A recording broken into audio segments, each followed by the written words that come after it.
Halo, assalamualaikum semuanya. Selamat malam. Ini tuh video udah lama ya aku tagnya, cuma aku baru inget nih ada video ini. Ini tuh kegiatan aku waktu kapan ya? Ini tuh lupa ya, udah lama soalnya. Ini seingat aku setelah masak. Aku setelah masak lanjut cuci piring ya. Ini aku cuci piring semua bekas masakan yang tadi.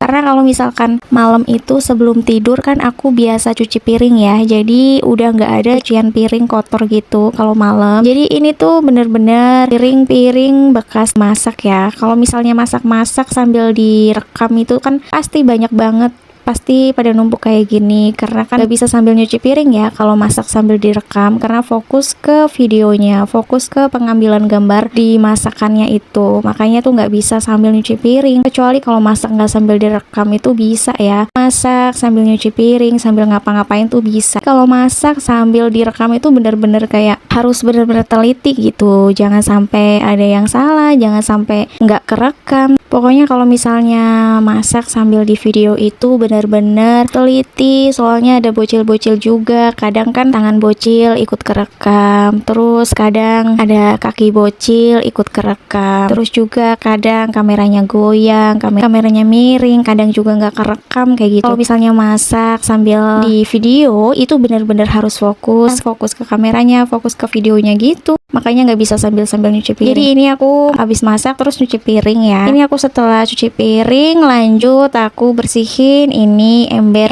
Kalau misalnya mau masak ini aku tampung airnya di ember ini dulu ya buat masak. Aku cuci embernya sampai bersih, lanjut nanti diisi lagi ya, diisi air lagi buat masak. Tiap hari itu pasti aku ganti airnya ya. Buat masaknya itu aku tampung dulu airnya di sini. Setiap hari aku ganti, setiap hari dicuci dulu seperti ini. Setelah selesai cuci piring, ini aku lanjut buang sampah ya. Setelah buang sampah, ini aku lanjut sapu belakang rumah. Dan udah selesai nyapu belakang rumah, ini aku beres-beres ya, beres-beres ruang tengah. Ini ruang tempat mainan anak-anak aku. Setiap hari tuh mainan semuanya pada di sini, jadi pasti berantakan banget. Punya bocil itu tuh rapinya cuma 5 menit ya. Kalau punya bocil yang lagi aktif-aktifnya itu, rumah pasti selalu berantakan. Kalau udah diberesin kayak gini, semuanya udah rapi. Nanti kalau bocil-bocil mainan lagi, ya udah berantakan lagi. Jadi jangan heran ya kalau misalkan rumah yang ada bocilnya pasti ya jarang rapih ya. Misalkan mau rapi ya pasti pagi juga itu sebentar doang. Nanti kalau misalnya bocil ambil mainan lagi otomatis berantakin lagi ya. Beginilah ya rumah kalau misalkan ada bocilnya pasti selalu berantakan. Rapinya cuma berapa menit, habis itu berantakan lagi. Nanti masa-masa itu pasti bakalan dirinduin kalau misalnya anak-anak udah pada gede, udah pada mainan sendiri di luar, mainan sama teman-temannya, kan udah pasti ya rumah selalu rapi. Pasti bakalan rindu saat-saat kita beresin mainan, saat-saat kita beresin bekas makanannya. Pasti momen-momen seperti ini bakalan dirindukan suatu saat nanti. Ini setelah aku tadi beres-beres, aku tadi ganti spray ya. Setelah ganti spray, aku lanjut nyapu-nyapu semua ruangan. Habis selesai nyapu, aku lanjut ngepel nih. Ini aku ngepelnya tadi dari depan ya, dari ruang tamu lanjut ke ruang tengah, terus ke kamar-kamar, tinggal ke belakang ke dapur. Udah deh, udah selesai pekerjaan aku. Ini tuh aku ngerekordnya waktu itu kalau nggak salah waktu Sabtu atau hari apa ya, pas kebetulan anak-anak aku tuh lagi dijaga sama bapaknya. Kayaknya pas bapaknya libur deh, pas bapaknya libur kerja. Itu aku bener-bener bisa ngerekord dari nyuci piring sampai selesai semua pekerjaan rumah. Oke, makasih yang udah nonton ya. Assalamualaikum, bye-bye.